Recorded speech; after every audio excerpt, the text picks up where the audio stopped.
Bismillahirrahmanirrahim. Assalamualaikum warahmatullahi wabarakatuh. Waalaikumsalam.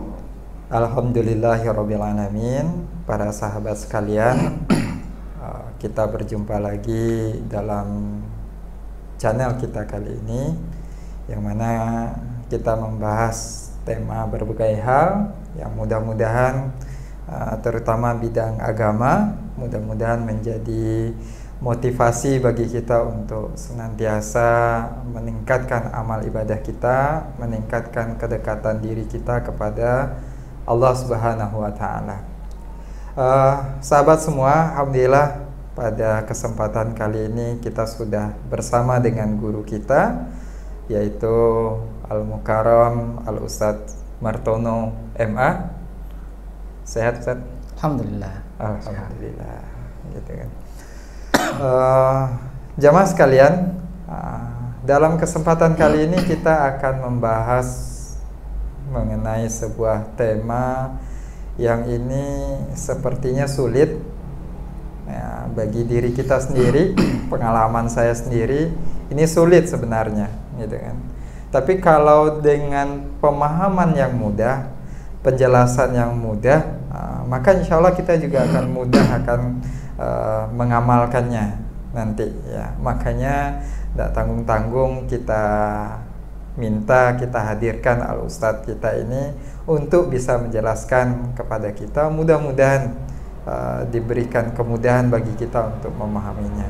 Adapun temanya itu adalah mengenai iman dan istiqomah, ya Ustadz ya? Insyaallah. Mungkin langsung saja kita minta kepada guru kita ini menjelaskan tentang iman dan istiqomah ini, Ustaz. Baik, terima kasih Ustaz Aldi. Bismillahirrahmanirrahim. Assalamualaikum warahmatullahi wabarakatuh. Alhamdulillah wa syukurillah wa salatu ala rasulillah wa ala alihi wa sahbihi wa mawala. Allahumma salli wa sallim wa barik ala sayyidina Muhammad wa ala ali sayyidina Muhammad. Terima kasih Ustaz Aldi yang telah memandu acara kita pada hari ini. Mudah-mudahan kegiatan kita dirahmati dan diberkahi oleh Allah Subhanahu wa Ta'ala. Amin.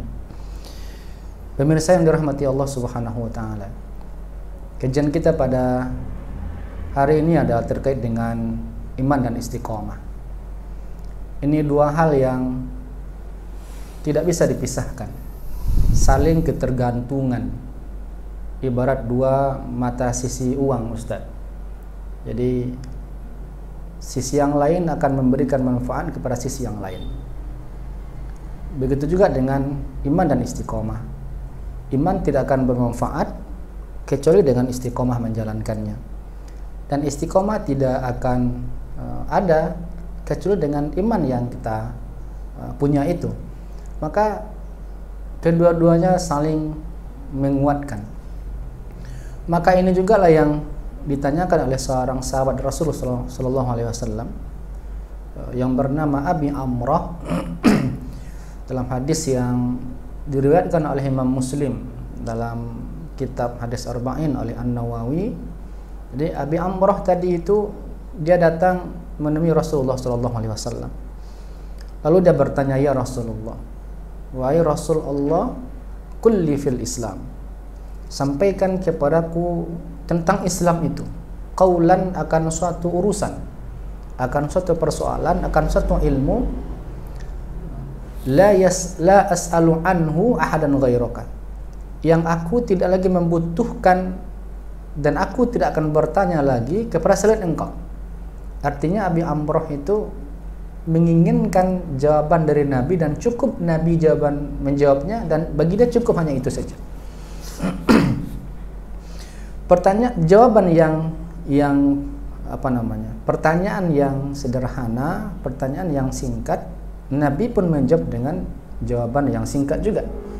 Lalu apa jawaban Rasulullah SAW? Qala, Rasul bersabda, "Kul, katakanlah, amantu billah, engkau beriman dengan Allah Subhanahu wa Ta'ala, tsumma istaqim, kemudian engkau istiqomah dengan iman itu." Ini dua urusan yang di awal kita sebutkan. Amantu billah, kita beriman dengan Allah. Lalu istiqomah dengan iman itu. Nah, jemaah yang dirahmati Allah Subhanahu wa taala, kita akan bahas tentang iman. Dalam hadis Rasul menyebutkan iman itu bertingkat-tingkat, bercabang-cabang. Bahkan lebih daripada 60 atau 70 dari cabang dan tingkatan iman itu. Maka Rasul menyebutkan yang tertinggi dari iman itu dan terendah dari iman itu. Karena saking begitu banyak cabang iman itu, maka Rasul hanya menyebutkan yang tertinggi dan terendah. Rasul tidak merinci satu persatu. Maka a'laha, iman yang paling tertinggi itu adalah qaulu la ilaha illallah. Jadi iman yang paling tinggi itu, kata Rasul SAW, adalah mengucapkan kalimat la ilaha illallah.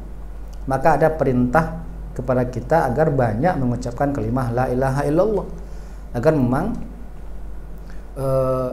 kita mendapatkan iman tertinggi itu. Lalu ada naha, serendah-rendah iman itu adalah, iman yang paling bawah itu adalah imatatul adza anit thariq, membuang sesuatu yang bisa membahayakan orang lain di jalan. Duri, paku, batu yang memungkinkan orang lain teraniaya dengan itu, tersakiti dengan itu, maka kita buang. Kata Rasul, itulah serendah-rendah iman. Jemaah yang dirahmati Allah Subhanahu wa taala. Nah, terkait dengan iman yang tertinggi, tentu kita tidak akan mau iman yang terendah. Kita maunya iman yang paling tinggi terkait dengan kalimat la ilaha illallah, sempurnakan dengan Muhammadur Rasulullah. Nah, suatu hari sahabat pun bertanya kepada Rasul SAW. Rasul menyampaikan kepada sahabat itu, jaddidu imanakum, setiap hari perbaharui imanmu, perbaharui imanmu. Lalu sahabat bertanya kepada Rasul, ya Rasulullah, kaifa nujaddidu imanana, bagaimana kami bisa memperbarui iman itu ya Rasulullah? Maka Rasul menjawab, fa'akthiru min qawli la ilaha illallah, hendaklah kalian memperbanyak mengucapkan kalimah la ilaha illallah. Nah, artinya apa? Satu di antara sekian banyak cara untuk memperbaharui iman, untuk memperkuat iman itu dengan cara memperbanyak mengucapkan kalimah la ilaha illallah Muhammadur Rasulullah. Yang kedua, dengan beribadah kepada Allah Subhanahu wa taala dan mengurangi maksiat kepada Allah Subhanahu wa taala. Dalam hadis Rasul menyebutkan bahwa iman itu kadangkala dia bertambah, kadangkala dia menurun. Lalu dengan apa dia bertambah? Yazidu bit ta'ah wa yanqusu bil ma'siyah. Iman itu akan meningkat dan bertambah terus dengan bertambahnya ketaatan. Dan iman itu akan semakin berkurang kekuatannya ketika kita melakukan kemaksiatan. Maka untuk memperkuat keimanan itu, maka perbanyaklah ketaatan kepada Allah Subhanahu wa taala, apakah dengan cara berzikir, dengan cara bersedekah, dengan cara ibadah-ibadah yang lain yang banyak kita lakukan, mulai dari ibadah yang wajib ataupun ibadah yang sunnah. Maka seiring dengan ibadah yang wajib yang kita kerjakan dan sunnah yang kita lakukan, maka bertambahlah keimanan kita kepada Allah Subhanahu wa taala. Dan tidak cukup dengan itu. Bertambahnya ibadah tentu harusnya berkurangnya kemaksiatan. Sehingga ketika ibadah itu bertambah dan maksiat semakin berkurang, maka insya Allah iman akan semakin naik. Jemaah yang dirahmati Allah Subhanahu wa taala. Lalu yang ketiga, agar iman itu menjadi kuat, mesti berilmu dengan kalimah la ilaha illallah. Ini yang jadi persoalan. Kalau hanya sebatas mengucapkan kalimah la ilaha illallah, tentu semua orang akan bisa. Bahkan anak kita di rumah, Ustaz Aldi, anak MDA, diajarkan kepada mereka, mungkin mereka bisa ratusan kali mengucapkan kalimah la ilaha illallah. Lalu apa yang membedakan ucapan la ilaha illallah mereka dengan kita? Tentu makna, tentu mafhumnya, fahamnya. Maka dalam banyak hadis Rasul menyebutkan, bahkan dalam Al-Quran surah Muhammad pun Allah perintahkan kepada kita, fa'lam, maka berilmulah, maka carilah ilmu annahu la ilaha illallah, tentang kalimah la ilaha illallah. Ini yang jadi persoalan hari ini. Sejauh mana pemahaman kita, tingkat pengetahuan kita tentang kalimat la ilaha illallah itu. Padahal perintahnya adalah fa'lam bil amar, artinya wajib. Al-amru yadullu 'alal wajib. Semua perintah itu menunjukkan kepada yang wajib. Maka perintah mencari ilmu tentang kalimat la ilaha illallah menjadi wajib. Tidak arti kalimat la ilaha illallah. Nah, kadang-kadang sering kita memahami kalimat la ilaha illallah itu dengan mengartikannya. Nah, kalau arti kalimat la ilaha illallah itu kan tiada Tuhan selain Allah, itu bukan makna, itu bukan mafhum, tapi alih bahasa dari bahasa Arab ke bahasa Indonesia. Terjemah gitu. Terjemah. Dan anak kita pun paham dengan itu. Kalau ditanya ke anak MDA, anak SD, ditanya apa arti kalimat la ilaha illallah, pasti mereka menjawab tidak Tuhan selain Allah. Tapi apakah itu makna kalimat la ilaha illallah? Tentu tidak. Maka Allah wajibkan fa'lam annahu la ilaha illallah. Maka carilah, maka tuntutlah, maka pelajarilah ilmu annahu la ilaha illallah, tentang tiada Tuhan melainkan Allah Subhanahu wa taala. Bahkan dalam hadis Nabi pun Rasul menyebutkan man mata, siapa orang yang mati, wa huwa, dan dia punya ilmu ya'lamu annahu la ilaha illallah, dakhala jannah. Jadi siapa orang yang meninggal dunia, siapa orang yang mati, yang matinya itu memiliki ilmu, ya'lamu, dia berilmu. Ada kata ya'lamunya itu. Ada kata ya'lamu. Dia berilmu annahu la ilaha illallah, tentang kalimat la ilaha illallah, dakhala jannah. Dia masuk surga. Jadi bukan dia mengatakan la. Tidak hanya sebatas mengucapkan, tapi ya'lamu itu yang menjadi kunci. Kalau mengucapkan berarti belum tentu dia berilmu. Oh gitu. Tapi berilmu, dia ucapkannya dakhala jannah. Dan masuk surga.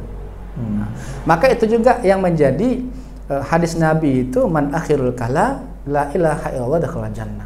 Jadi tidak hanya sekedar mengucapkan saja, tapi jauh maknanya berilmu tentang kalimat la ilaha illallah.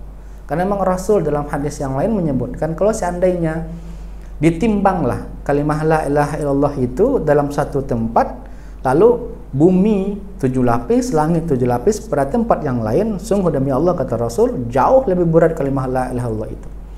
Bahkan dalam hadis yang lain juga disebutkan la ilaha illallah itu adalah benteng, kata Rasul. Kata Allah, bentengku, perisaiku, kata Allah. Nah, siapa orang yang masuk dalam kalimat la ilaha illallah itu, siapa orang yang masuk dalam bentengku itu, maka dia akan selamat dunia dan akhirat. Nah, ini bentuk keilmuan ilmu dari kalimat la ilaha illallah itu. Nah, mudah-mudahan ini menjadi PR kita semua agar kita bisa memperdalami, mengetahui dan mencari ilmu tentang kalimat la ilaha illallah, agar kita mampu kalimat la ilaha illallah itu menjadi hidup dengan kalimat itu, mati dengan kalimat itu, nanti kita dibangkitkan pun dalam kalimat la ilaha illallah. Itu satu, kalimat la ilaha illallah terkait dengan amantu billah, beriman dengan Allah Subhanahu wa taala. Yang kedua, istiqomah. Apa makna istiqomah? Istiqomah secara bahasa kan i'tidal. I'tidal itu adalah satu rukun di antara 13 rukun dalam sholat. Ketika seseorang telah melakukan ruku, lalu dia meluruskan punggungnya untuk berdiri, membaca sami Allahu liman hamidah, itu disebut dengan i'tidal. Maka istiqomah dari sisi bahasa adalah meluruskan punggung kita. Nah, artinya apa? Dalam kajian dalam arti istilah agama, istiqomah itu adalah isbat, ketetapan hati atau kekuatan hati untuk melakukan sesuatu yang baik menurut Allah Subhanahu wa taala. Makanya para ulama sepakat tidak boleh memakai definisi dari sisi bahasa. Nah, kalau dipakai definisi istilah, memakai definisi istiqomah dari sisi bahasa, tentu dalam melakukan maksiat pun ada istilah istiqomah, Ustaz. Nah, karena ketetapan hati. Nah, orang kenapa rajin melakukan dosa? Nah, kenapa mencuri terus menerus gitu ya? Karena nanti dijawab ambo istiqomah, Ustaz. Ternyata memang bahasa istiqomah itu adalah ketetapan hati untuk melakukan sesuatu perbuatan yang baik menurut Allah Subhanahu wa taala. Jadi dikunci dengan dikonotasikan ke yang positif gitu iya. ya, Ustaz. Nah, perbuatan baik yang menurut Allah Subhanahu wa taala, tidak hanya menurut kita. Karena baik itu pun relatif kan? Baik menurut si A belum tentu baik menurut si B. Makanya yang istiqomah itu adalah melakukan sesuatu yang baik menurut Allah Subhanahu wa taala. Rutin kita mengerjakan itu disebut istiqomah. Nah, ketetapan itu yang diminta. Ketetapan hati untuk melakukan itu yang diminta. Maka dalam beriman tadi Rasul katakan, berimanlah engkau dengan Allah. Katakanlah beriman dengan Allah, kemudian istiqomah di situ. Tetapkan hatimu, teguhkan pendirianmu di situ. Apapun yang terjadi, seperti apapun godaannya, sumastaqim, istiqomah di situ. Maka saking besarnya istiqomah tadi itu, Allah pun memberikan apresiasi yang besar terhadap orang-orang yang istiqomah. Nah, dalam Al-Quran surah Fussilat itu ayat 30 sampai dengan ayat 32, Allah memberikan apresiasi yang besar kepada orang-orang yang istiqomah. Semakna dengan hadis tadi itu, Allah menyebutkan innalladzina qalu rabbunallah tsumma istaqamu. Sesungguhnya orang-orang yang mengatakan rabbunallah, Tuhan kami adalah Allah. Tuhan kami adalah Allah. Yang mengatur kehidupan kami adalah Allah. Yang mengatur rizki kami adalah Allah. Yang mengatur perihal kami adalah Allah. Tsumma istaqamu. Kemudian dia teguhkan hatinya dalam rabbunallah itu. Apapun yang terjadi, seperti kisah Bilal bin Rabah, nanti kita akan bahas. Lalu apa apresiasi Allah terhadap orang yang mengatakan Rabbunallah lalu dia istiqomah di situ? Tatanazzalu alaihimul malaikah. Allah akan turunkan malaikat-malaikat Allah Subhanahu wa taala. Ini yang terjadi di zaman sahabat Rasul yang bernama Bilal bin Rabah. Bilal kan disiksa oleh penghulunya, oleh pemiliknya yang bernama Ubay bin Khalaf. Disiksa dan siksa. Bahkan populer bahasa beliau itu ketika disiksa, Allahu Ahad, Allahu Ahad. Dia meyakini bahwa Rabbunallah yang akan menyelamatkan dia hanyalah Allah Subhanahu wa taala. Tuhan yang Ahad, Tuhan yang satu. Saking disiksa, saking berat siksaannya, dia tetap istiqomah. Ahad, Allahu Ahad, Allahu Ahad. Dia istiqomah di situ. Maka apa yang terjadi? Tatanazzalu alaihimul malaikah. Maka Allah utus malaikat berupa manusia. Siapa dia?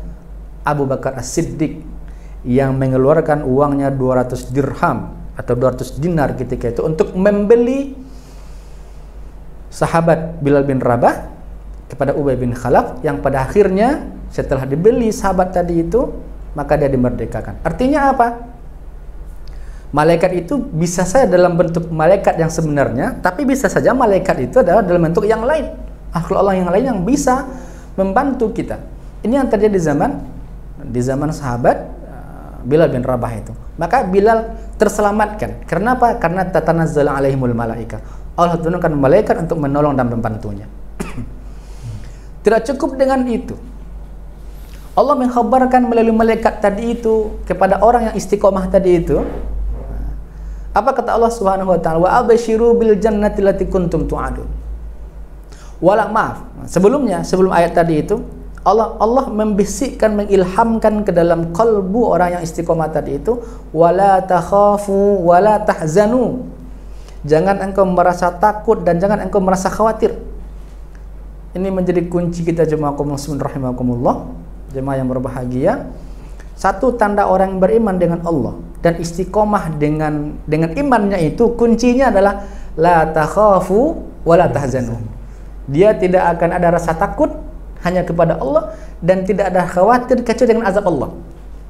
Maka kalau ada dalam hati kita, dalam kalbu kita rasa takut kepada selain Allah, rasa khawatir bukan kepada azab Allah, itu perlu kita introspeksi iman dan istiqomah kita, Ustaz. Karena kata Allah Subhanahu wa taala, orang yang beriman dia istiqomah, Allah janjikan itu la takhafu wa la tahzanu. Allah hapus rasa takutnya hanya kepada Allah saja. Allah hilangkan rasa kegalauannya hanya kepada azab Allah semata. Kalau dengan Allah dia takut, dengan azab Allah dia khawatir. Tapi selain itu Allah hilangkan janji Allah Subhanahu wa taala. Maka kalau ada orang yang masih ada rasa takut terhadap kehidupannya, khawatir dengan apapun yang besok akan terjadi, perlu diintrospeksi tentang iman dan istiqomah. Janji Atau Allah bisa Subhanahu dia wa taala. perbaiki kekhawatirannya itu dengan iman gitu.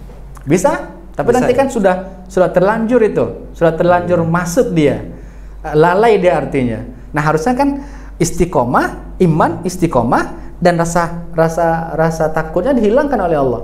Hilang otomatis. Otomatis. Gitu ya? Oh, gitu. Tapi kalau misalnya, gitu kan, ya kita kan keadaannya nggak menentu nih, gitu kan. Tiba-tiba muncul rasa khawatir, berarti sudah terjerumus dalam Nah, itu yang tadi. Itu. Bisa saja imannya menurun, Oh gitu. atau istiqomahnya yang dia tidak istiqomah dengan iman tadi itu. Oh. Dua kemungkinannya. Iya, iya. Rasa takut itu akan ada, khawatir akan muncul, kemungkinannya imannya semakin menurun dan dia tidak istiqomah dengan iman. Tapi selama imannya kokoh dan kuat, lalu dia istiqomah, la khafu wa la tahzanu. Allah akan hilangkan itu. Nah, Gitu. lalu berikutnya adalah tidak hanya dengan Allah selamatkan dengan menghilangkan rasa takut dan khawatir di kehidupan dunia, tapi Allah pun menyampaikan wa absyiru bil jannati allati kuntum tu'adun. Allah memerintahkan malaikat sampaikan kepada mereka surga yang telah janjikan. Nah, artinya apa? Orang yang beriman dengan Allah, orang yang istiqomah dengan imannya itu apapun yang terjadi, ulama menyebutkan tidak ada jarak dia dengan surga Allah kecuali kematian. Nggak ada jarak dia dengan Allah kecuali kematian. Artinya apa? Ketika dia wafat, ketika dia meninggal dunia, surga. Dakhala jannah. Allah jamin surga baginya. Makanya kalau sudah ada jaminan surga, Allah bisikkan, Allah ilhamkan dalam hatinya, otomatis rasa ragu dalam hidup, rasa khawatir nggak ada lagi. Karena kita merasa takut, kita merasa khawatir, kan nggak ada janji Allah surga. Itu yang kita khawatirkan. Tapi bagi mereka, karena dijanjikan surga oleh Allah Subhanahu wa taala, maka rasa takutnya akan hilang, rasa khawatirnya akan dihapuskan oleh Allah Subhanahu wa taala. Makanya perumpamaan tadi yang Ustaz sampaikan tadi menarik di awal tuh. Iman dan istiqomah ini kayak apa? Dua sisi mata uang gitu ya, Ustaz, ya? Yang saling memaknai yang lain. Gitu. Jadi saling memaknai, kalau rusak saling mengobati gitu ya, Ustaz, ya? Iya. Nggak bisa berdiri sendiri. Istiqomah saja tanpa iman nggak bisa. Oh gitu. Iman saja tanpa istiqomah nggak bisa. Oh gitu. Artinya kalau orang mengaku saya beriman nih, gitu kan? Berarti ada keistiqomahan yang tertanam dalam dirinya misalnya. Harusnya seperti itu. Iya. Gitu kan. Kalau enggak bisa, nanti nggak manfaat imannya.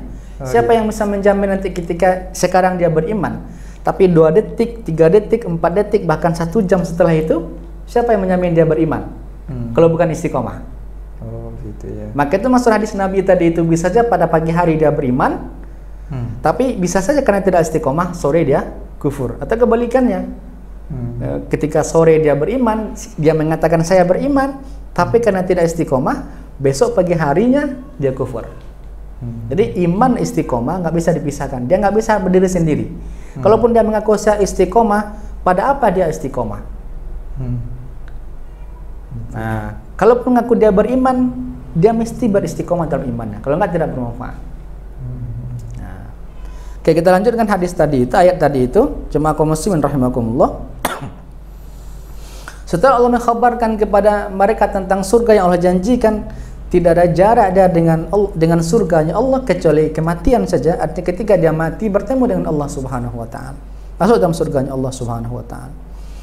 Nah, pada ayat yang berikutnya Allah lebih tegaskan lagi, kalau masih ada lagi rasa khawatir, rasa takut kalian dalam kehidupan dunia ini, Allah menjadi jaminan kita.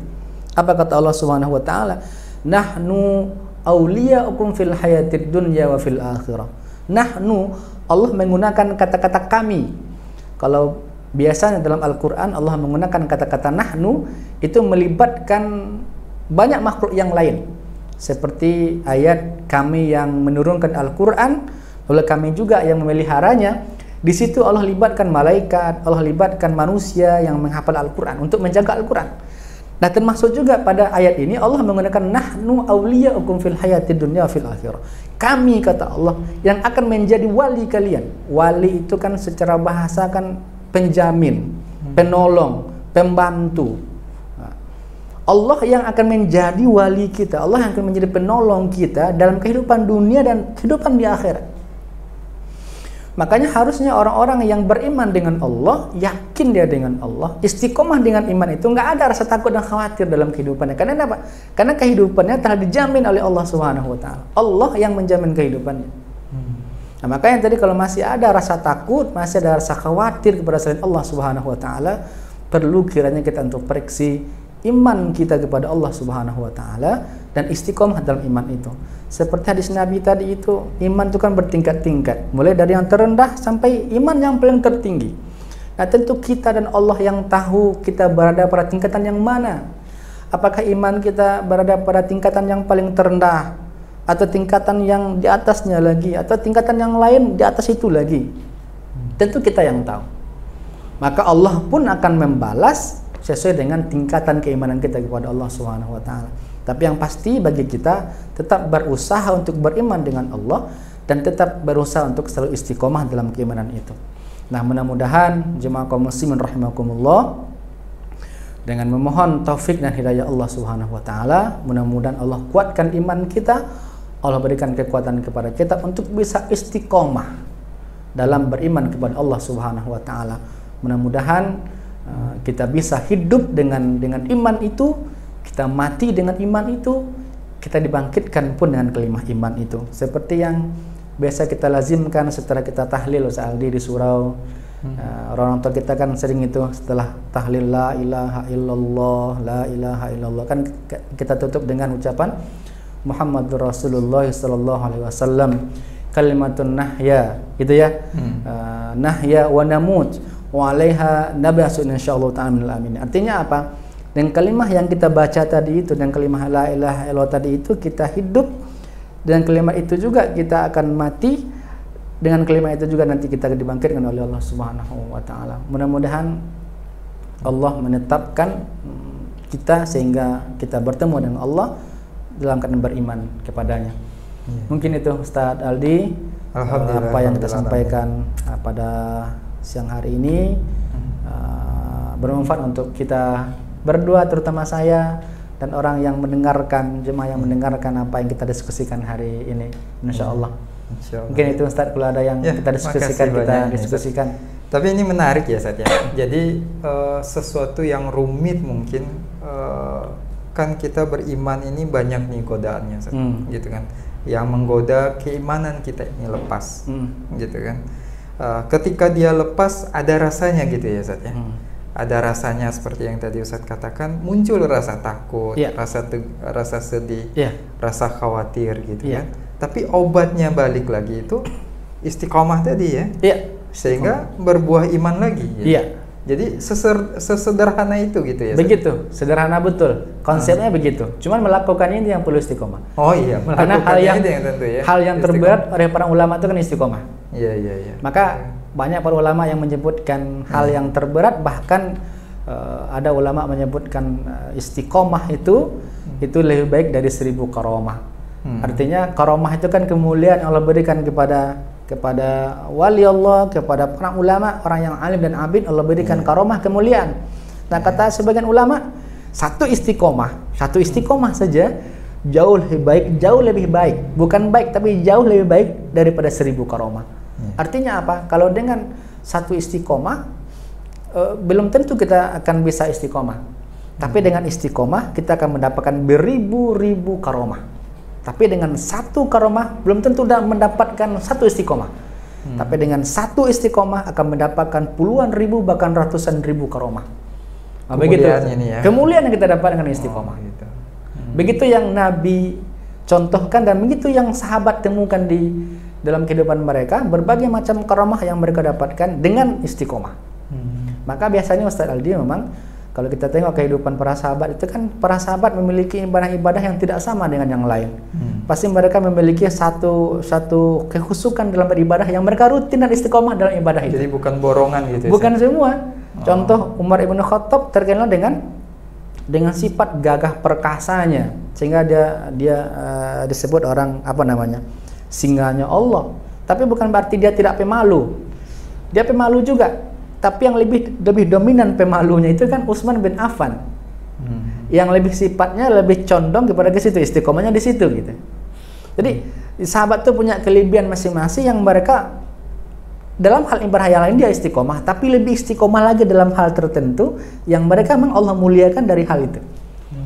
Bilal bin Rabah seumpama, sekalipun dia bertugas sebagai yang mengazankan Rasulullah SAW, tapi Rasul kan mendengar telapak sandalnya di surga bukan karena azannya, tapi ibadah yang dilakukannya. Dia beruduk, batal wuduknya, dia beruduk lagi, batal wuduk, dia beruduk lagi, lalu dia sholat 2 rakaat setelah itu. Itu yang membuat Allah muliakan dia, istiqomah di situ. Tidak sekali-sekalinya kerajaan gitu, tapi rutin dia kerjakan. Itu yang membuat Allah muliakan dia dengan beribu-ribu karomah. Bayangkan Rasul mendengar telapak sandal di surga. Artinya apa? Jaminan surga oleh Allah Subhanahu wa taala. Nah, kayaknya kita mencari Coach Aldi, apa yang menjadi spesifik kita yang bisa kita istiqomahkan sehingga itu satu ibadah saja, sehingga itu berbuah beribu bahkan berjuta-juta karomah. Tentu itu yang bisa kita amalkan, itu yang istiqomahkan. Bukan berarti di ibadah yang lain kita tidak istiqomah gitu. Tapi ada sesuatu yang menjadi lebih istiqomah kita di situ. Tentu terutama dalam hal beriman kepada Allah Subhanahu wa taala. Mungkin itu Ustaz Aldi diskusi kita pada hari ini. Seperti itu ya. Alhamdulillah. Tadi juga meluruskan sebenarnya pemahaman saya tentang makna istiqomah ini ya. Ternyata ini memang konotasinya harus ke yang positif dong gitu, baik kan? Semua harus ke yang baik gitu kan. Kalau tidak baik nggak ada istilah istiqomah. Oh tidak ada. Maka lurus tadi itu. Oh gitu. Maka lurus. Bahasanya kalau yang nggak baik itu berarti nggak lurus itu. Oh gitu. Maka digambarkan ketika ruku itu kan sesuatu yang tidak lurus, bungkuk. Maka yang lurus itu adalah yang baik itu adalah lurus. Maka yang tidak. Nah, oh gitu ya. Iya. Nah, istiqomah di lurus itu yang disebut dengan istiqomah. Iya. Baik, jamaah kaum muslimin sekaliannya, menarik sekali bahasan tentang iman dan istiqomah ini. Mungkin penjabarannya lebih dalam, banyak pertanyaan yang muncul dalam pikiran kita. Mudah-mudahan di kesempatan lain bisa kita bahas tema-tema yang lebih menarik lagi. Kita cukupkan dulu perjumpaan kita sampai saat ini. Terima kasih atas segala perhatiannya. Billahi taufiq wal hidayah. Wassalamualaikum warahmatullahi wabarakatuh. Waalaikumsalam warahmatullahi wabarakatuh.